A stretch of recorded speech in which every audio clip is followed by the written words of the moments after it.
Now my transmission front and rear seals are leaking. My motor's ticking. Forget it, man.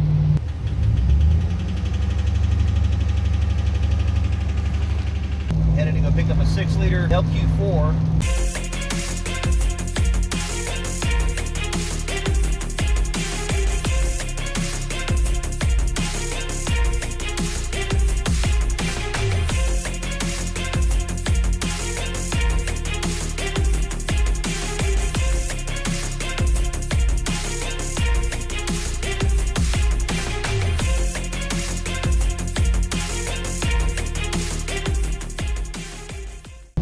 Good morning and welcome back to the channel. It is April 10th and a cool, rainy morning it is. So I'm on the road. I'm headed to the Mississippi-Arkansas line from good old Birmingham, Alabama. And I'm headed to go pick up a 6-liter LQ4 motor for my truck. My motor has finally, I guess, almost breathed its last breath. It's got some crazy lifter tapping going on. It's always had some piston slap, but it's got some crazy lifter tapping that has just started the past month. So I guess build it sooner rather than later, I guess.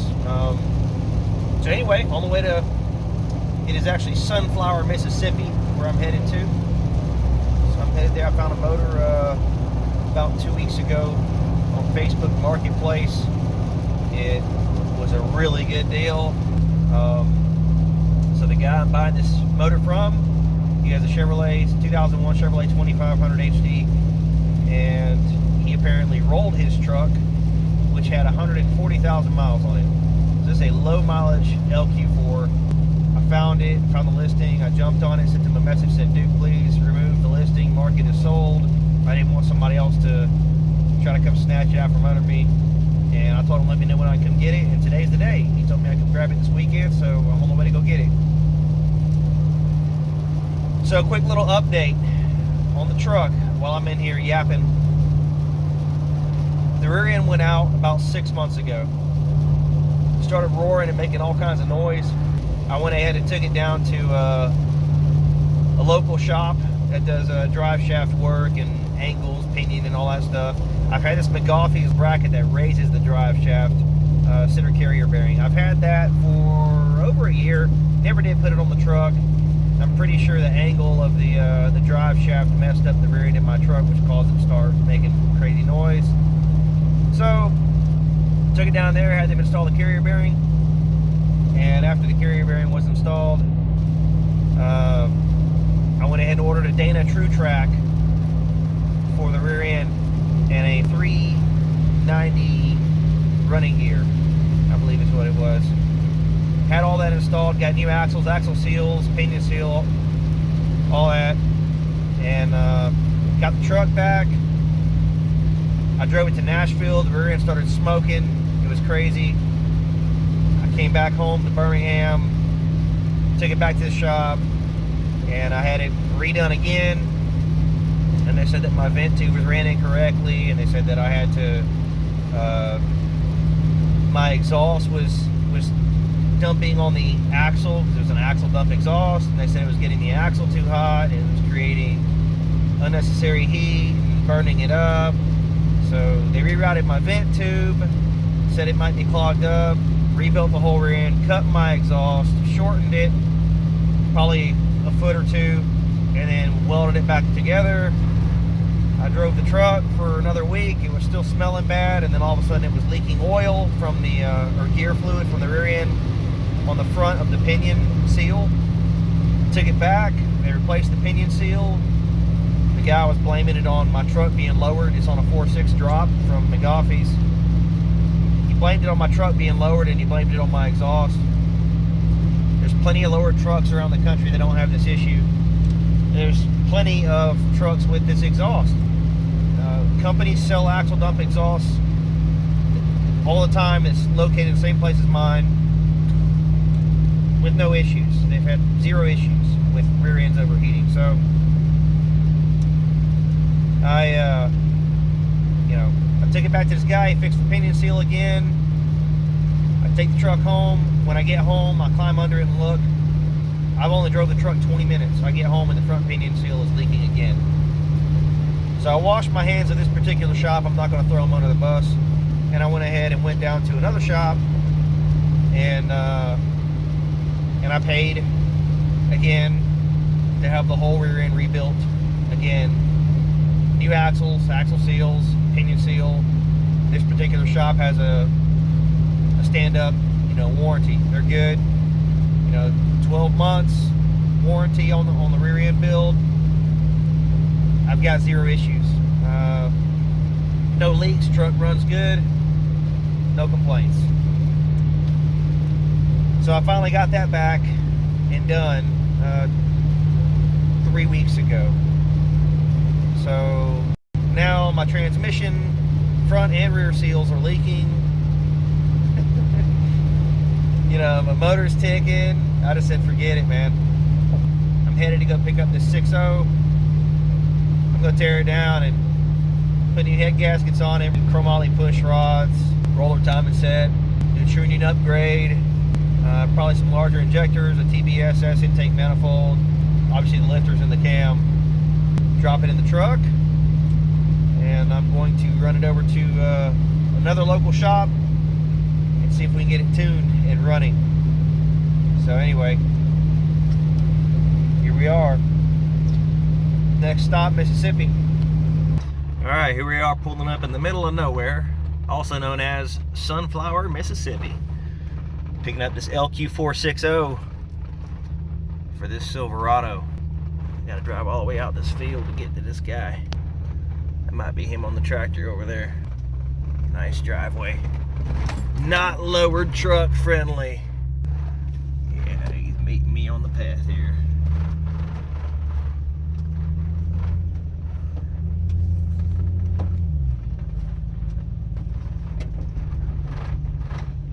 Oh man, I don't know how deep that is. Should I cross that? I can kind of see. Give it a go. Ooh.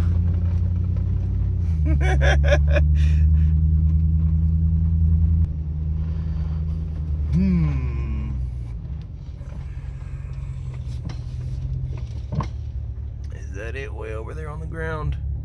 Looks like a Silverado on the ground over there. Alright, let's see what's going on.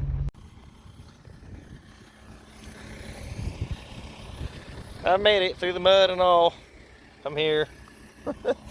I stopped short. Got a tractor.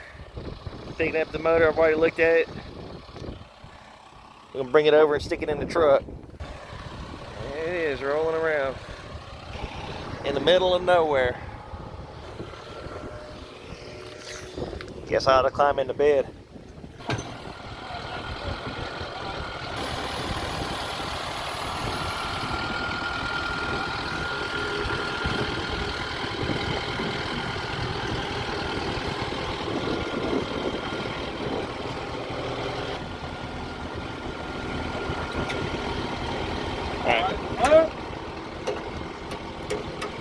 Here's our donor truck. Woo! Ain't nothing left of it. That catalytic converter's worth money. Yeah. Man. Yeah, I had a visit about 4 o'clock this morning. I don't know who that's on before. When did he shoot it up? I don't know when he done that. Dang. You came out the driver's side window? Yeah. Man. Still got leaf springs.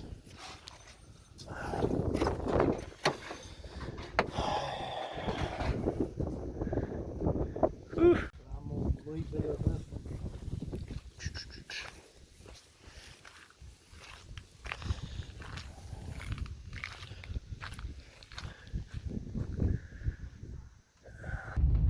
I got something peeking back there in the bed. I made it out alive. This was an experience out here. We're in the middle of nowhere, boys. Look at this. Yeah. Mudding. My God. And here we are, safe and sound, back at the house with the new motor. Time to get the cherry picker out and make some room in the garage. I think I'm gonna roll this bike back out of the way and probably tuck this motor up front here for the time being. All right, I got this thing unloaded, sitting here in the garage floor. Next step is going to be our disassembly. We're going to take off all the accessories, headers, all that. Take off that torque converter that's on the back of it. Get it all cleaned up. And start ordering some parts. Guys, we are on the road yet again. I am headed to go pick up a new transmission. It is a built 4L60E from an individual who builds for Summit Racing and has for years. He's got multiple awards. This transmission is supposed to hold 750 horsepower, or good for that at least. I think it's perfect for the application I'm going to be using for this truck. Long story short, I took my truck in for a follow-up after the rear end was rebuilt. I was smelling some burning gear oil, and they put it up on the rack, and they said the brakes on the rear of your truck are saturated in gear oil from when it was done, when I had leaking seals and all that, and it was rebuilt. But they said, by the way, your front and rear seals on your transmission are leaking transmission fluid if you want to come check it out. So I went, looked at the truck. Sure enough, transmission fluid all over the underside of the truck, drive shaft, cross member coming out of the front of the transmission and the back of the transmission.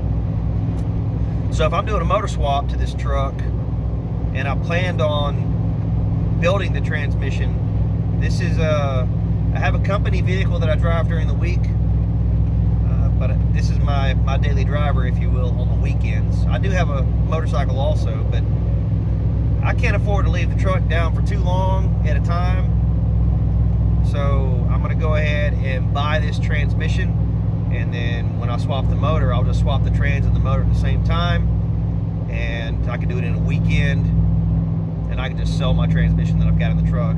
It does need some seals, but it's a good transmission, so hopefully I'll get a couple $100 and salvage some of that spending money there from buying the built transmission. So anyway, headed to go pick up a new transmission.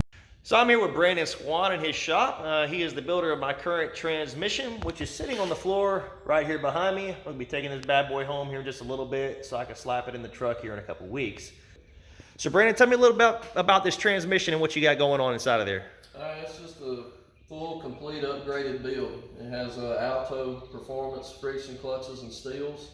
Has an upgraded Pro Series 2.4 band. The entire correction kit's been installed, which upgrades the 1.2, the 3.4 accumulator springs. Has the TCC valve that's been replaced and upgraded to a Sonax valve upgrade, which keeps the lockup turned on at all times. Keeps you from experiencing the P1870 code. It's whole 9 yards. Everything's upgraded seal to seal. Has a hardened sun shell, upgraded planetary gears, 0.500 boost valve for the pump, and it's ready for action. Sweet, got my name on it, ready to rock. I reached out to Brandon last week, and it was about 3 days later he had a transmission ready for me. So I'm gonna slap this thing in the car, and maybe we can see about sending you some business, Brandon. Hey, thank you. Let's get this thing loaded up. All right, guys, I just pulled out of Brandon's driveway. Super cool guy, Brandon. It was a pleasure meeting you. If anybody needs to get a transmission built in the, we'll say, Alabama, central Alabama area, great guy, quality parts, nice setup at his shop. Give him a shout, shoot me a message, I'll put you in touch with him. I got the 4L60 loaded up, headed back to the house, take this thing out, sit it on the garage floor next to the 6.0. Next thing I'm going to do is get started on working on this 6.0, tearing it down.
Alright guys, so we're in the garage and we are about to start our engine disassembly. I need to get all these parts stripped off of this motor, and after I get it all stripped down, I'm going to get it cleaned up a little bit, and then I can start, I'm actually going to pressure wash it, and then I'm going to start actually disassembling the heads and the block and all that later. But first thing, I need to get all the accessories off, and I'm going to hit it with a pressure washer, have everything taped up, and it's a lot of mud and stuff.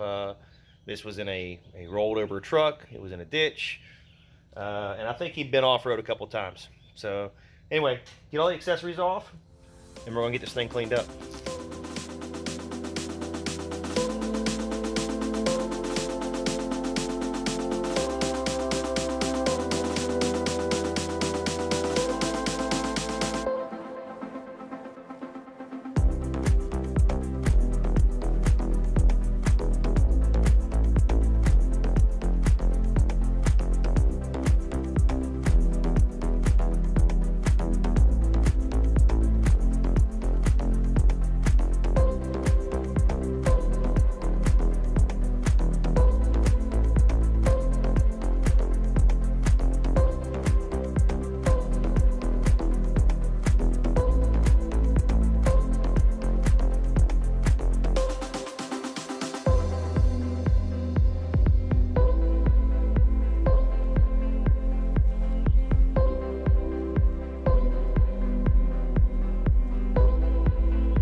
Alright, so here we are with all the accessories pulled off the motor. It was taped up.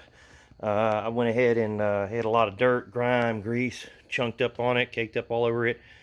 I went ahead and taped everything off and hit it with a pressure washer, and then I hit it with some degreaser. I didn't scrub it, I just sprayed the degreaser on there, and then I went ahead and pressure washed it back off again to get most of the grime out of there.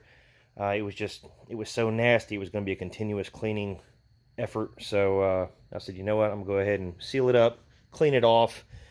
I'm gonna let this dry the next day or so, and then I'll come back to it a couple days, and once it's dry, I will go ahead and pull that intake manifold off there, and I'll clean the holes out, make sure there's no debris or anything getting down inside there, and we'll continue with the process of stripping this motor to replace some parts and cleaning it up, getting it ready to go in the Silverado.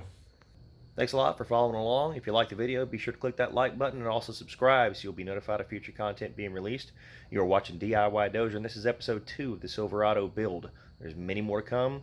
Stick around, share the knowledge, share the passion, share the skill, and as always, do it yourself.